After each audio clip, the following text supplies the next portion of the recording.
Hello. Today I've got some new changes I want to show to um, use today. Um, Essentially, uh, during development of V12, I thought to myself, I was like, what happened? What is stopping us from doing some interesting things? So essentially, what I've done over the past day and a half is not only have I fixed native support for being able to run via 2dog, this little, let me open it up, this, um, uh, as it states here, you start and control Godot from .NET code. So you do this, and then it launches your things that you need, and if you need to do any native stuff, which we don't necessarily need to. It's good to have this because it allows us to do development of the Godot side, like the renderer and whatever. So, for example, we can cd v,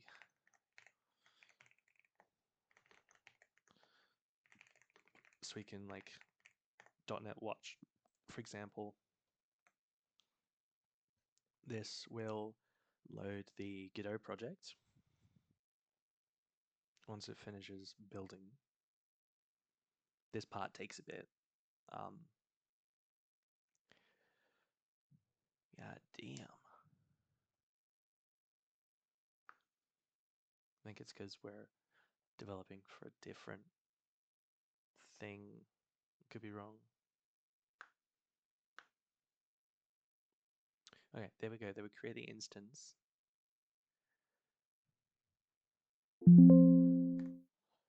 And once the window shows up, well, the window shows up. Um, if we go into here,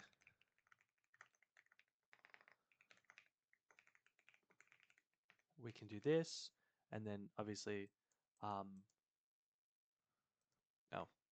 right.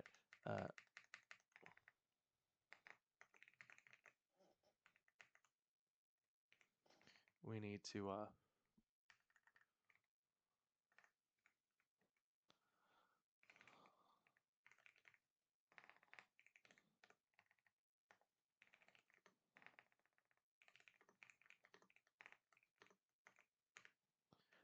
and then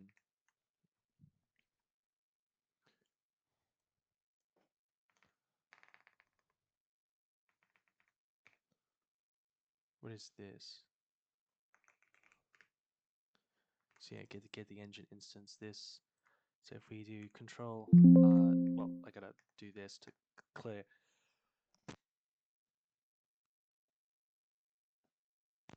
Sorry, I'm a bit sick still. So this starts up. Obviously, I need to check whether or not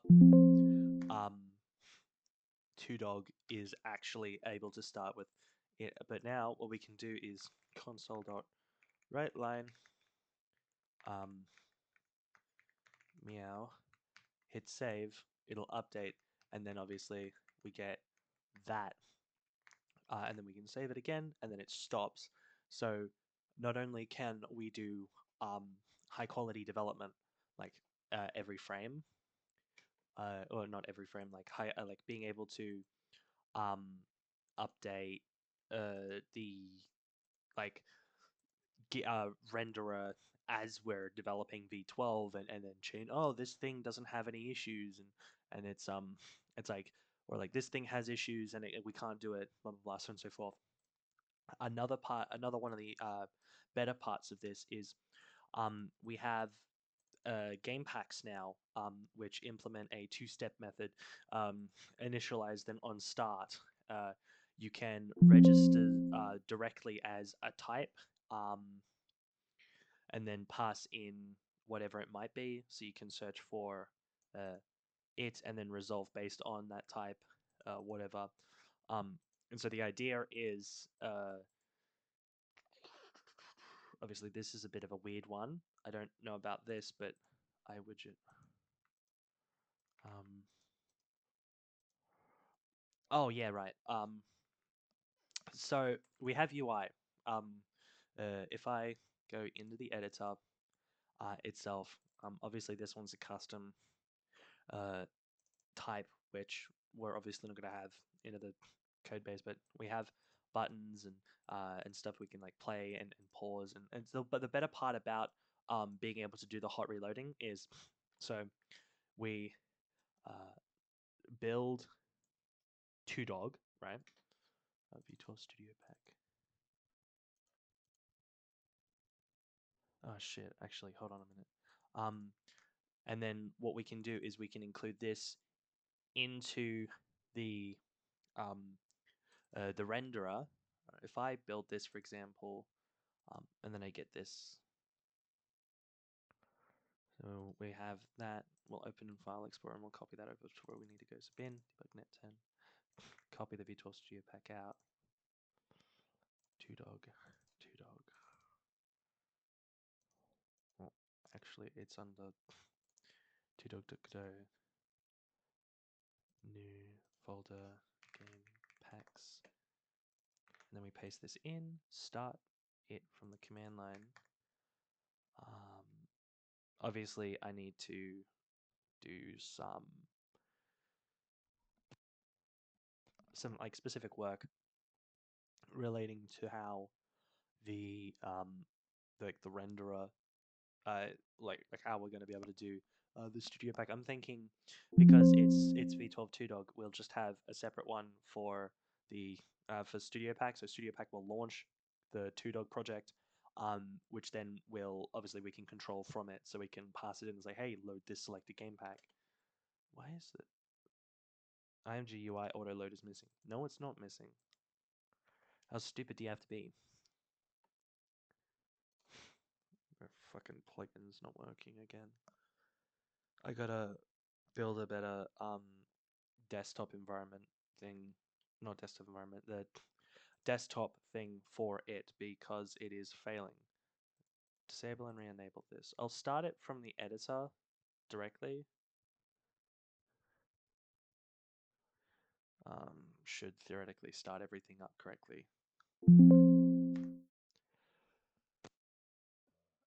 Alright, there we go. I need to stop locking the mouse, but here's the game pack. We can launch it, and this will obviously launch the editor itself. Oh, yeah, that's not good. What the fuck was that? So apparently embedding Windows doesn't work. Um, right. Let's just say that's a bug and let's move on from it. Anyways, you've probably already seen it already. We drop a game pack in the folder. Um, and you don't have the idea is that you build the renderer once, and then for however many more things, this is now a game. Uh, but the problem is obviously we don't have we have initialize and then on run, but we don't have like actual documentation on how we're supposed to build games currently, which also is technically stopping me from being able to do this. But as you can see, we have the buttons up here. If we go back into the code editor, like into the studio, and we go create a button, uh, this takes in the text if it's enabled, and then its action to set if it's like to set on click or not. So we can make V boxes, add items, create stuff. All of this is powered by a IUI provider. Um, so, for example, if we want to, we can put the UI in a child, and then so actually, I think a much better idea would be to tell you over a Scala draw. Um,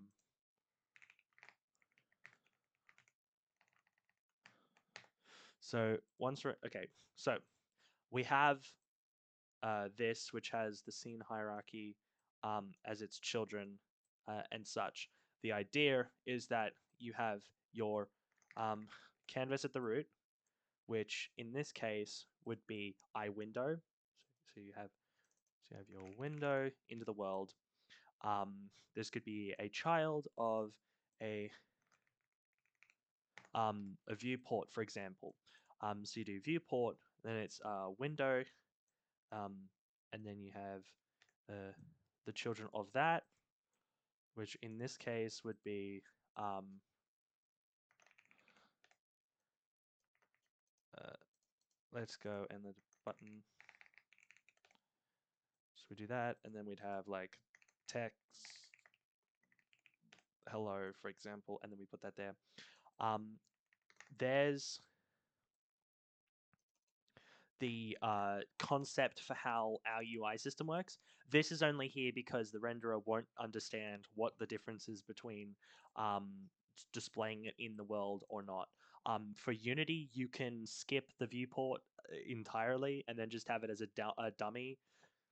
But for Godot specifically, maybe at some point when we make our own custom renderer that implements what we need, we'll switch this out for something different. But for now, um, it goes in the hierarchy chain of creating a window. Then obviously you have the viewport host. You create your buttons, labels, your text fields. You drop down any of your scroll things, your panels and docks, your toolbar, modal dialogues, the fucking root window itself for all of the functions to do. You have dock positions and the window options as well. I haven't fully tested creating a viewport host, but shouldn't be too hard because all it is in Godot um, is obviously making a thing, uh, and then we come over here and then we'll add sub viewport container, which then contains a sub viewport, which then contains node 3D, which then contains cameras, uh, and then CSG boxes inside. What is this? Oh, that's an XR camera. Oh shit. Okay, so if we go into 2D, as you can see, we have the camera. If we go back into the 2D, and then we'll go into transform, we can move the it it back, which is apparently that way. We can rotate it. We'll bring it up. As you can see, it's updating in real time. If we update the sub viewport container, obviously to change the thing, we can change how big the camera itself renders. So technically, we've just made our own 3D view that way. And obviously we can then apply stuff over top. That is one of the ways we're going to do the actual like 3D world for V12, or at least for V12 Studio, because in-house we're developing a set of tools built directly inside of V12, not only to create games in Lua, but also to work with C Sharp, to work with being able to build our own game, EcoVR, later in the future. But currently, having the tooling is what actually allows us to get there because we're stuck, right? It's either building it by hand, all in C Sharp without um, being able to develop levels or whatnot. Like no content creation tools exist besides manual hard labor and some Russian philosophy. Yes, comrade.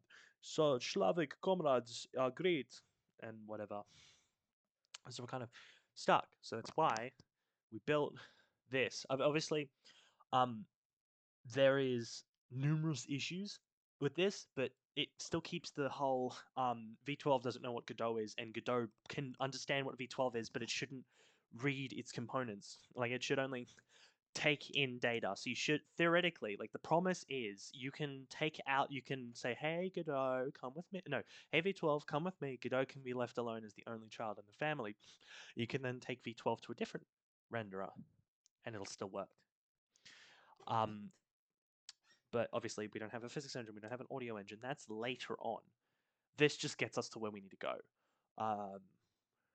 So yeah, hopefully at some point we can maybe spruce up the graphics a bit because this just doesn't fucking uh, it doesn't necessarily look good. Um, for our. Okay, so that is the minimum size. Interesting.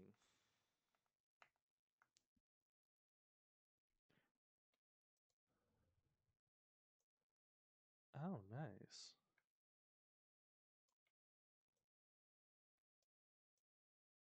Whoa. That yes, I can lower the quality to the whatever. But anyways, I should probably stop this. I do apologize for the inconsistent rambling for apparently 15 minutes. Holy shit. Um, I do hope that everyone has a good time. I'll keep you posted in the later months coming up as we're building out our development tools. But yeah, take care.